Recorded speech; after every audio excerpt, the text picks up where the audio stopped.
जय माँ भारती। आप सबके इस गुरु माता पिता को प्रणाम करता हूँ। बच्चों को बहुत ढेर सारी शुभकामनाएं और प्यार, बुजुर्गों को राम राम। आज मैं आपको एक ऐसी वस्तु के विषय में बताने जा रहा हूँ जिसे आप बिल्कुल मूल्यहीन समझते हैं। अगर ये वस्तु आपके आसपास या शरीर पर लग भी जाती है तो हम एकदम इसे झाड़ कर आगे चल देते हैं। ज्यादा लग जाती है तो नहाते हैं। पर जब आज आप उस वस्तु के गुण जानेंगे तो हैरान रह जाएंगे। पता है क्या? मिट्टी। क्या बता सकते हैं कि आयुर्वेदिक औषधियों में इतनी गुणवत्ता कहां से आती है? पृथ्वी से। मतलब सारे के सारे औषधीय गुण भंडार पृथ्वी के अंदर होता है। अतः जो तत्व औषधि में है उसके परमाणु पहले से ही मिट्टी में उपस्थित रहते हैं। मिट्टी में अनेक प्रकार के क्षारीय विटामिन, खनिज, धातु, रसायन, रत्न, रस आदि की उपस्थिति उसे औषधीय गुणों से परिपूर्ण बनाती है। मिट्टी कई प्रकार की होती है तथा इसके गुण भी अलग अलग होते हैं। उपयोगिता की दृष्टिकोण से पहला स्थान काली मिट्टी का है, उसके बाद पीली मिट्टी, फिर सफेद मिट्टी, उसके बाद लाल मिट्टी का स्थान आता है। ये मिट्टी बहुत महत्वपूर्ण है और किस प्रकार से ये मिट्टी हमारा आपका लाभ करती है ये जब जानेंगे तो आनंद आ जाएगा। मिट्टी की और कुछ खास बात जरा गौर से सुनिए। आप मिट्टी के बहुत सारे उपयोग कर सकते हैं, लेकिन कुछ बातें आपको ध्यान में जरूर रखनी होंगी। उपयोग क्या है मैं बताता हूं, सावधानी क्या है यह भी जानिए। मिट्टी का प्रयोग करते समय यह सुनिश्चित करें कि वह साफ सुथरी, उसमें कंकड़ नहीं हो, पत्थर नहीं हो, तिनके आदि उसमें नहीं होने चाहिए। दूसरी बात, जिस स्थान से वह मिट्टी ले वह स्थान भी साफ सुथरा होना चाहिए। किसी कूड़े के ढेर के पास से मिट्टी मत लीजिएगा। यदि किसी खेत से मिट्टी ली जाए तो 1 या 1.5 फीट गहरा खोद कर मिट्टी लेनी चाहिए। तालाब या नदी के तट की मिट्टी बहुत ही लाभदायक सिद्ध होती है। 2 प्रकार की मिट्टियों को मिलाकर भी कुछ प्रयोग किए जाते हैं। बालू मिश्रित मिट्टी बहुत उपयोगी होती है। जमीन से मिट्टी खोद कर लेते समय पहले मिट्टी को कुछ दिनों के लिए वहीं जहां स्थान आप खोदा है वहीं पर छोड़ देना चाहिए, यानी निकाली आपने और उसी गड्ढे में अभी रहने दीजिए उसे। क्यों?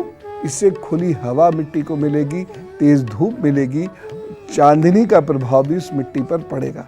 कोई खास बात बता रहा हूं मैं, इसलिए ये सारी चीजें कह रहा हूं। साथ ही वह सूख भी जानी चाहिए। प्रयोग करते समय इसे मलमल के कपड़े से छानकर साफ कर लें। यदि मलमल का कपड़ा नहीं हो तो वो जो बहुत बारीक धोती होती है ना, उसमें मिट्टी ऐसे ऐसे ऐसे ऐसे करके छाने, उसे सूखी हुई मिट्टी छनेगी बड़ी आसानी से।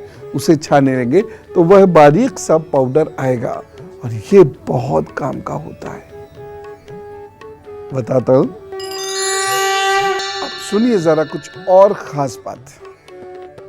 काली मिट्टी चिकनी होती है और काली मिट्टी विष के प्रभाव को दूर करती है। यानी आपके शरीर में टॉक्सिक एलिमेंट्स रहते हैं, विष रहता है, तो काली मिट्टी मलकर थोड़ी देर सूर्य के सामने बैठना शुरू करिए। और बताता हूं, काली मिट्टी सूजन मिटाकर तकलीफ खत्म करती है। अद्भुत प्रयोग देखे हैं, अनुभव से बता रहा हूं।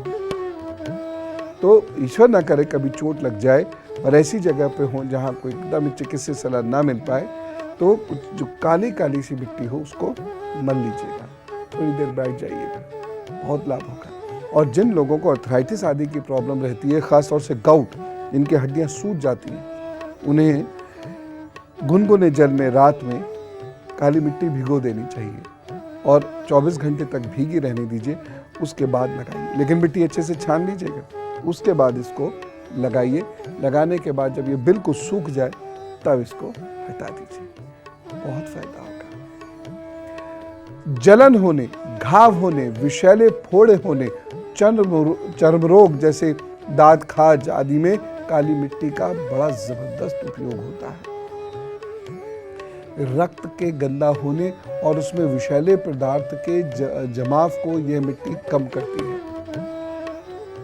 अचानक यूरिन रुक गई, पेट में फूलता जा रहा है, बहुत दर्द हो रहा है, तो पेट के ऊपर नाभि के नीचे काली मिट्टी का लेप कर दीजिए अच्छे से। थोड़ी देर में वह स्थान मुलायम हो जाएगा और जो मूत्र की रुकावट हो रही है वह कम होगी, हो सकता है समाप्ति हो जाए, वह खुलकर आने लगे। मधुमक्खी, कान खजूर, मकड़ी, ततैया, बर्र जिसे कहते हैं, और बिच्छू द्वारा डंक मारे जाने पर प्रभावित स्थान पर यदि हम मिट्टी का लेप लगा देते हैं तो विष नहीं फैलता, तुरंत लाभ प्राप्त होता है। गेरू मिट्टी, गेरू मिट्टी तो आपने सुनी ही होगी। गेरू मिट्टी जो गेरू रंग की या लाल रंग की होती है, इस मिट्टी का प्रयोग मिट्टी खाने वाले बच्चों के ऊपर जो मिट्टी के दुष्प्रभाव होते हैं उससे बचाने के लिए किया जाता है। कैसे?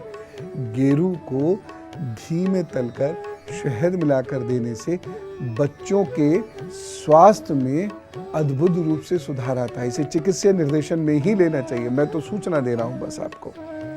सफेद रंग की मिट्टी का लेप मस्तक पर लगाने से दिमाग की गर्मी दूर होती है, गुस्सा भी दूर होता है, चिड़चिड़ापन भी दूर होने लगता है। तो पकड़िए घर के किस किस लोग को दिमाग की गर्मी है और लगा दीजिए ये लेप।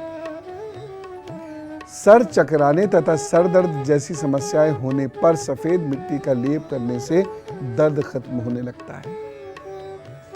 एक और चीज, मुंह में छाले, स्टमटाइटिस बहुत होते हैं लोगों के, उस पर भी सफेद मिट्टी का लेप लगाकर थोड़ी देर उसे सूखने दीजिए, ऐसे से कर लीजिए, छाले ठीक होने लगेंगे। गर्मियों में होने वाली घमौरियों के उपचार में मुल्तानी मिट्टी सबसे अचूक औषधि है। मुल्तानी मिट्टी को घोल दीजिए और इसका पतला पतला लेप लगा दीजिए जहां जहां घमौरियां हो रही हैं। ये खून की गर्मी को कम करता है। और बताता हूं, तेज बुखार में तापमान तुरंत नीचे लाने के लिए शरीर पर मुल्तानी मिट्टी का मोटा मोटा लेप लगा देना चाहिए। कभी कभी होता है डॉक्टर साहब नहीं मिल पा रहे या हम ऐसी जगह पर हैं जहां चिकित्सीय सलाह लेने में भी टाइम लगेगा, लेकिन बुखार बहुत तेज हो गया, तो मुल्तानी मिट्टी खास तौर से मस्तक पर, सर पर, गर्दन पर, छाती पर, पेट पर जरूर लगा दीजिए। एकदम से बुखार नीचे आता है। जी, कितने काम की चीज है मिट्टी भी। और अब गुरु मंत्र। बलुई मिट्टी में बड़े गुण होते हैं। नदी या समुद्र के किनारे जो बलुई मिट्टी होती है ये अत्यंत लाभदायक होती है। क्या लाभ होता है? ये शरीर की जलन को ठीक करती है, शरीर के ताप को घटाती है, शरीर में जो दाह उत्पन्न होती है, अतिपित्त होता है, उसे ये शांत करती है। सर और मुंह को छोड़ सारे शरीर पर बालू को खूब अच्छे से चढ़ाकर घंटे भर यदि आप उस मिट्टी में पड़े रहते हैं तो धीरे धीरे आपकी घबराहट दूर होगी, मानसिक बल प्राप्त होना शुरू होगा, शारीरिक ताप ठीक होगा, जलन ठीक होगी, अतिपित्त ठीक होगा, पेट ठीक होना शुरू हो जाएगा, फैट कम होने लगता है। इतने सारे इससे लाभ मिलते हैं। आधी चिकनी मिट्टी और आधी बालू मिट्टी ये मिला लीजिए और इस लेप को कपड़े की एक चौड़ी सी पट्टी पर डाल दीजिए। लेप और पट्टी को कैसे तैयार करते हैं एक बार फिर से सुन लीजिए। लेप बनाते समय जल की मात्रा मिट्टी की मात्रा की आधी होती है। ये पेस्ट बन जाएगा, अच्छे से पेस्ट बन जाएगा। और फिर आवश्यकता के अनुसार साफ कपड़ा लेकर उस पर मिट्टी को अच्छे से फैला दीजिए। ठीक है ना, लगभग आधा इंच इतनी मोटी ये मिट्टी की परत उसके ऊपर फैला दीजिए। अब क्या करना है आपको? इससे फायदा ये होगा, शरीर का दर्द इससे जाता रहता है। ये मिट्टी की पट्टी इस तरीके से बिछाकर उसके ऊपर इस तरह अपनी रीढ़ की हड्डी को फैला दीजिए। रीढ़ की हड्डी का दर्द जाता रहेगा। साथ ही साथ जिस शरीर के जिस हिस्से पर बहुत सारे दाग धब्बे पड़ जाते हैं या फैट मार्क्स वगैरह पड़ जाते हैं, वहां पर इसे लगाइए, बहुत ज्यादा लाभ होगा। ये तो लाभ थे मिट्टी के, मिट्टी से ठीक होने के, कहीं स्किन ठीक कर रही है, कहीं हड्डी अच्छी कर रही है, आदि आदि। लेकिन भाग्य भी अच्छा करती है। कैसे? जब आपके घर में बहुत सारी परेशानियां हो रही हो, एक के बाद एक गंभीर दोष घर के अंदर उत्पन्न हो रहे हो, तो घर की सफाई की जो मिट्टी होती है, जो भी उसमें धूल जिसे कह देते हैं, वह एक कागज की पुड़िया में बांधिए, बरगद के पेड़ के नीचे रखाइए और वहीं बैठकर अपने इष्ट से प्रार्थना कीजिए और देखिए लाभ होगा, जबरदस्त इससे लाभ होगा। अनुभूत उपाय है, करके देखिएगा। कल जल, जी हाँ, कल मैं पानी से कैसे उपचार होता है यह आपको बताऊंगा। साथ ही साथ शरीर में पानी का क्या महत्व है यह बताऊंगा, और पानी से आप अपने बच्चों को कैसे विलक्षण बना सकते हैं यह बताऊंगा। बड़ी अद्भुत जानकारी है, विद्वानों द्वारा दी गई, आप इसे ग्रहण कीजिएगा। आज चलता हूं, चलो, खुश रहिए, खुश रखिए। राम राम, नमस्कार।